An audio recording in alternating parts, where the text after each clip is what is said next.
KKT. Good afternoon. I hear a KKT, sir. Just barely do have a copy on you on the PASDR. If you could, sir, come back and give me about 10 seconds and tell me about your antenna system. Let me look around and see if I can find a better path for us, Roger. Roger. Yeah, okay. The antenna system here is a little bit complicated. Diagonal disposed inverted V's, and sometimes that's helpful. Anyway, name here is Dick, Delta India Charlie Kilo, and I'm in Kentucky, if that helps you with your remote receivers there. In any event, running an ANON-7000 here, and I don't know that I've ever tweaked the transmit up properly or not, and have no CFC on. Don't want to use that as of yet, but the microphone is a Yaesu MD100. Which is a desk mic, except that I've taken it out of the desk stand and have it in a boom. I do tend to close talk. That way I don't have to maintain some kind of distance that I can't really quite perceive. Back to you, KA5KKT. Roger, copy the call as KA5, and what was, give me your call one more time, slowly, phonetically. Certainly. Kilo Alpha 5 Kilo Tango KA5KKT. On the next time around, I'll give you a switch of the inverted V's and see if that helps you copy any. Go ahead. Roger, Dick. While I'm copying you, I went to my local antenna, and voila, you're there. I'm over just down the street from Louisville, Kentucky. I should say across the river over in Indiana from Louisville, Kentucky, and I'm copying you. You're about 12 dB above my local noise level, so there you go. Very, very, very good signal. Your technical signal curve, audio curve, is very broad. I'm looking at a spectrum analyzer. I'm seeing activity from the uppermost down to, past 100 cycles, down around 50. So, that's good to, if you like the heavy bottom end, but the thing is, we may be needing to crank in a little more top end to balance out that heavier bottom end. Roger? Well, I understand what you're saying. What is the top end appearing to be at this point?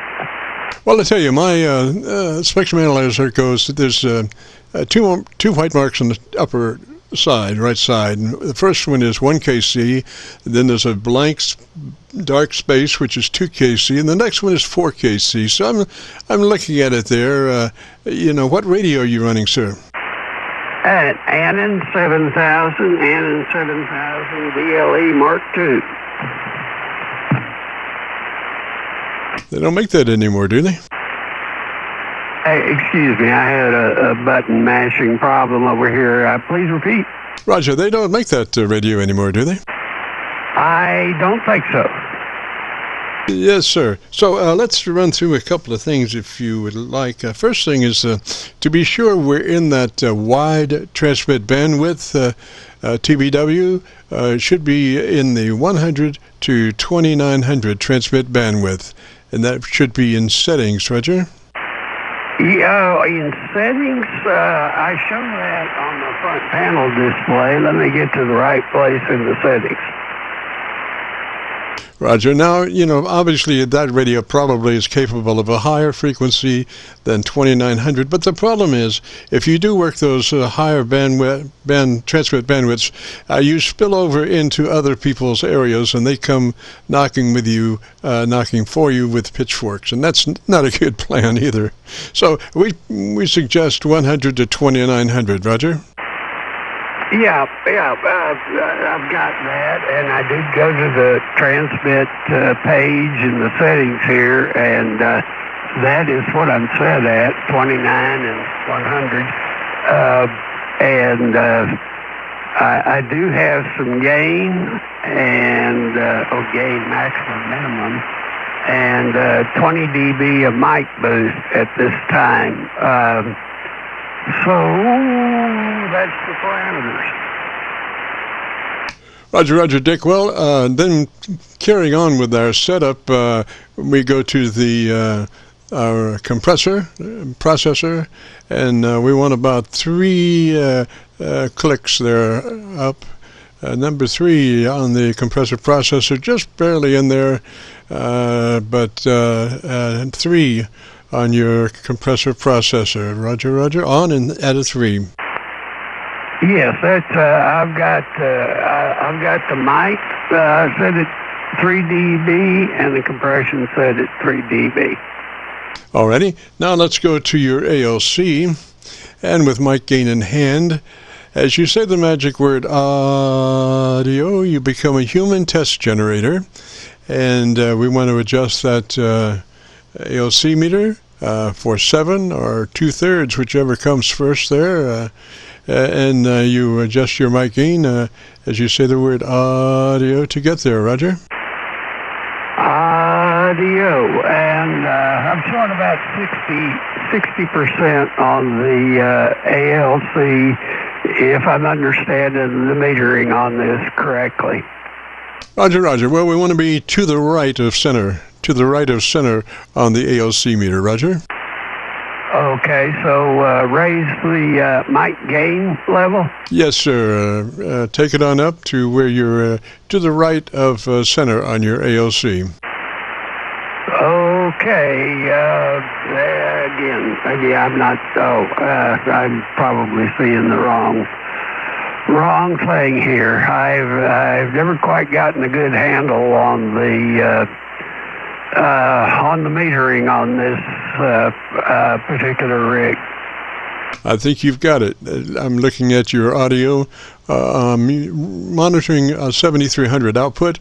I'm looking at your audio, and it is 3 dB dynamic range, which is exactly where you want to be. So let's now go to your equalization tone control page, Roger. Okay, just a moment.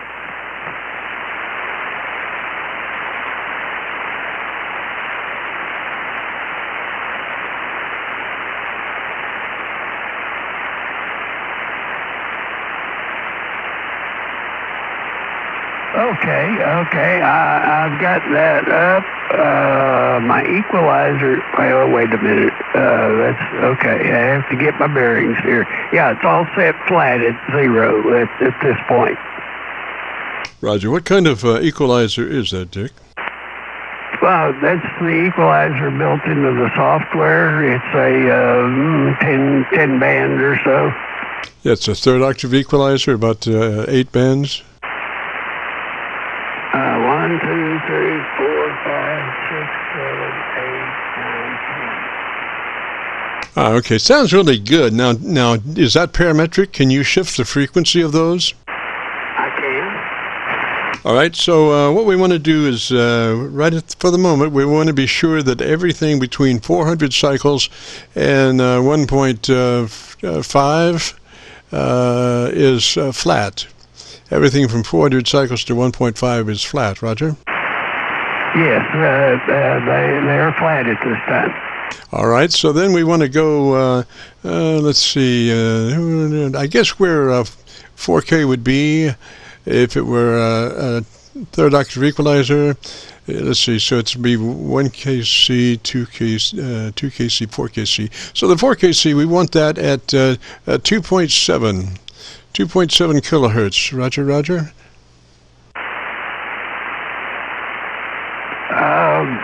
I'm not sure I'm understanding what you're saying there. 4KC at 2.7 kilohertz. I'm not looking at a pan display here. I'm looking at the 10-band equalizer, and you might need to give me another pointer there. Yes, sir. Well, let me see here. You have, do you have any that say they're fixed and the frequencies that they theoretically are, or they are just all unmarked? They are all marked 32, 63, 125, 250, 500, 1,000, 2,000, 4,000, 8,000, and 16,000. They are all set flat at the moment. Okay, so that 2,000, is that frequency variable? Can you shift that frequency? Yes, I believe I can. All right, so we want that frequency to be 2.7K. 2.7K plus about 4. 4. 2.7K, 4 clicks push.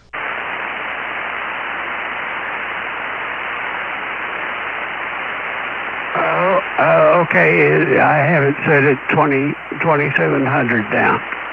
All right, now can you also vary the width of that equalizer point?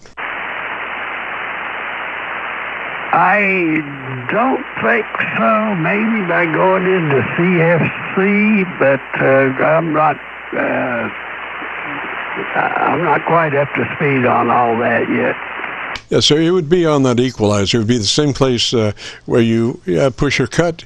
There would be other adjustments for the width of it. In other words, it would be ballistically shaping the push. So it's whether it's a narrow push or a broader push. Roger, roger. Well, I'm not sure I'm following, but are you asking me to either insert or take out, perhaps, the dB level of that range? No, it's not the level. The level's fine. I was just looking to shape the curve at which it's EQing and broaden it just a little bit. But it's no big thing. It's just a small thing, but it doesn't really make a major amount of difference. It's just a little smoother if it was a little broader, as opposed to a peak push on your 2.7K boost. Roger. Yeah, broader at 2.7K. I think I can do that, but then I have to go into a system that's just beginning to get up to that pay grade. Roger, roger. But it's close enough. Let's go down to the bottom frequency now. You have, what's the bottommost frequency that you have?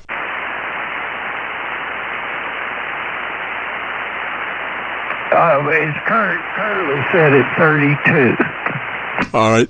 All right, go ahead and take that 32 minus all the way out. Just take that 32 all the way out, Roger. Okay, I put minus 12 dB into the 32. Yes, sir. Now, if you would, why don't you give me a little audio, since you're sounding so good. Tell me the best thing you like about your radio. Well, there's a lot to like about the interesting radios and quite configurable. I got to tell you about my antenna. I have a pair of inverted V's orthogonal to each other, and that lets me take advantage of polarization at times. Inverted V's being tend towards the vertical polarization off the ends, and off the broadsides horizontal. And depending on the situations, propagation, one thing or another, sometimes it can make a significant difference on either end. Over. Yes, sir. So you're saying one's east and west, one's north and south, yin and yang kind of thing, Roger, Roger? That's correct.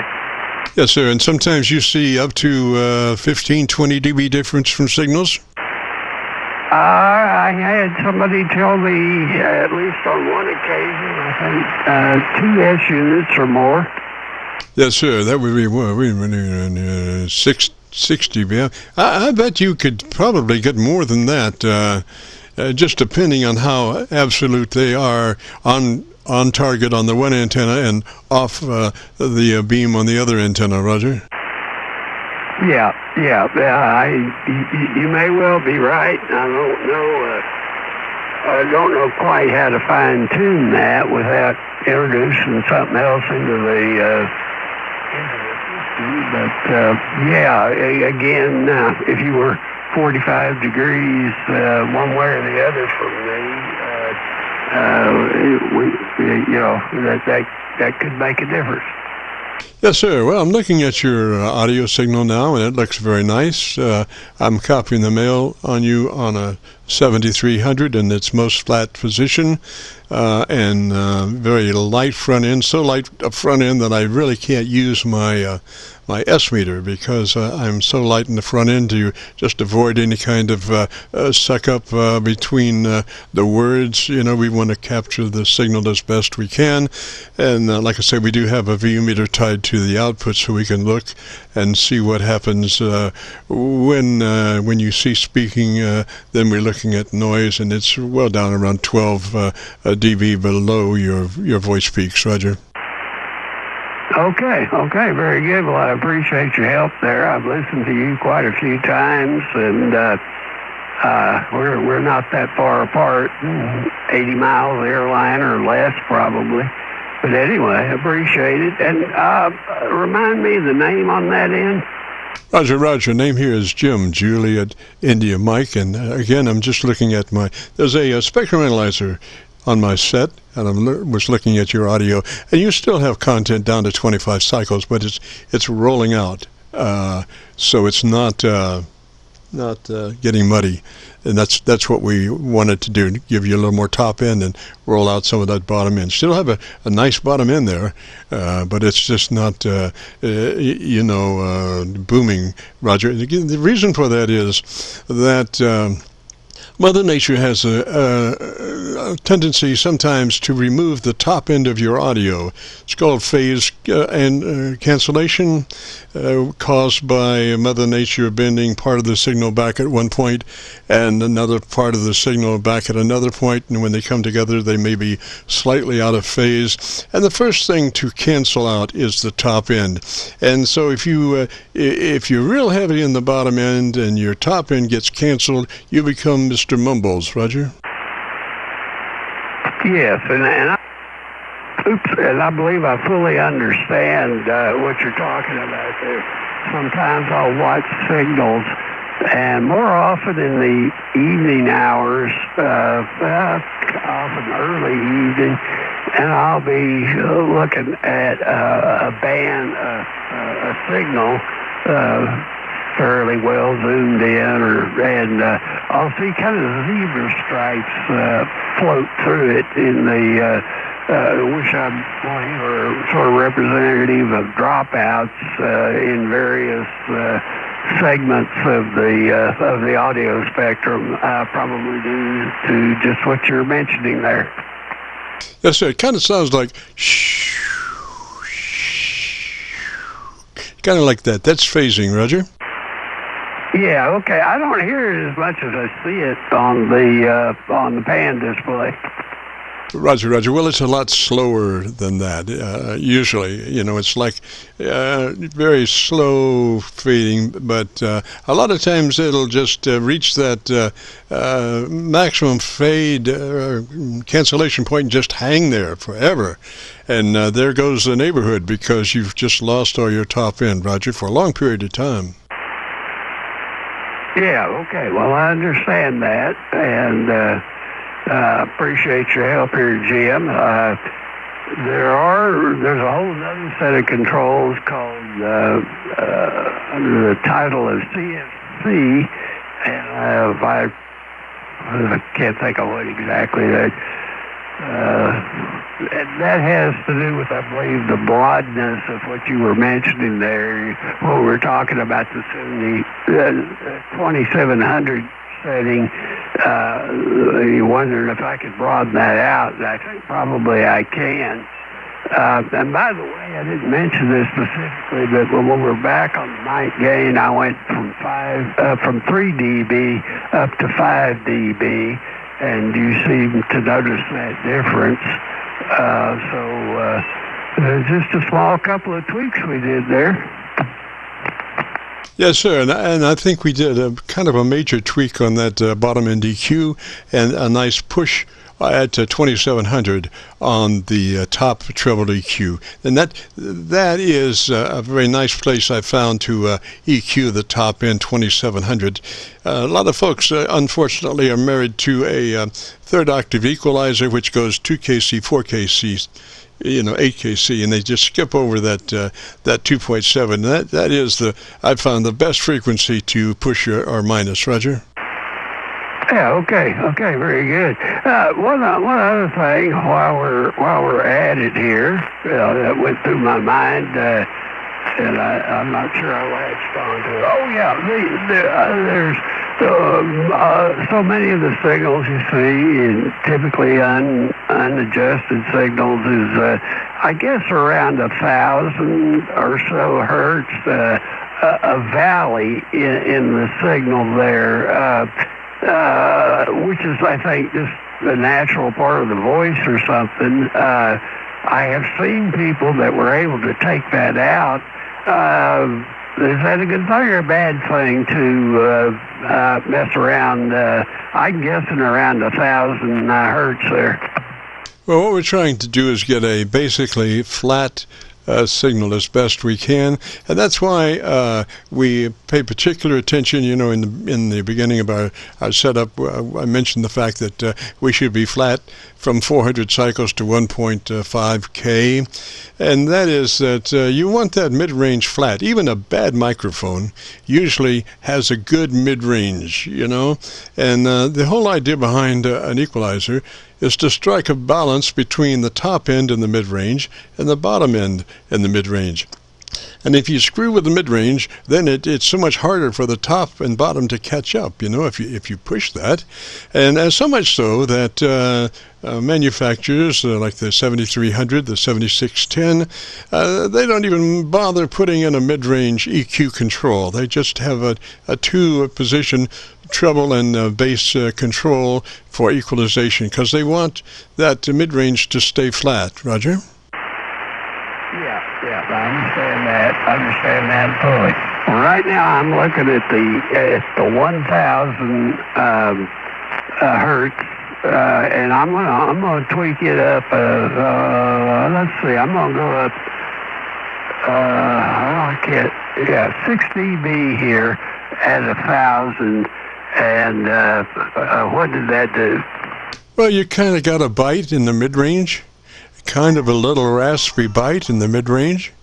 If nothing major at that much push, and if you like that sound, you should, probably run that sound.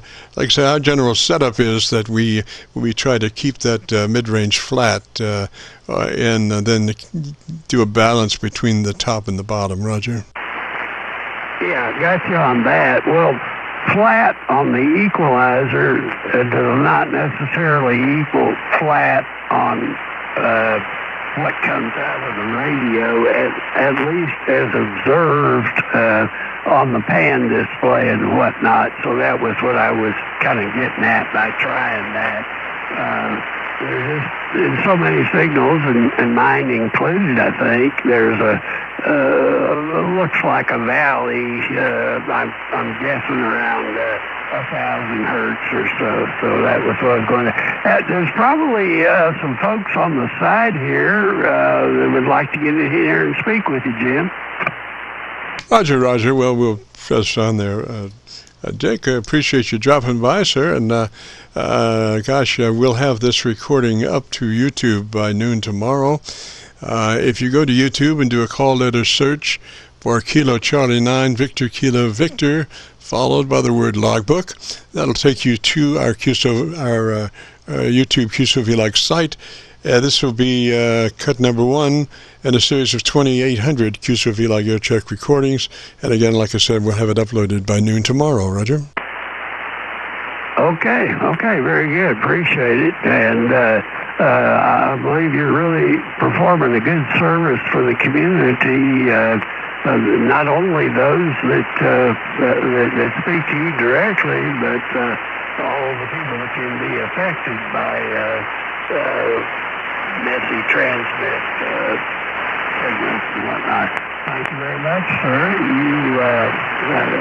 I had good holidays, but then I thought about the next holiday coming up is not quite a joyous one, but well, I hope it's good anyway. Thanks, Jim. KC9VKV, K5KKT. Roger, Roger, Dick, 73, sir. You have a great afternoon, beautiful weekend. If you get a chance, join us next Friday. We'd love to have you. This is the Friday afternoon Qso-Vlog net. If you have a radio you want to check out, give me a shout.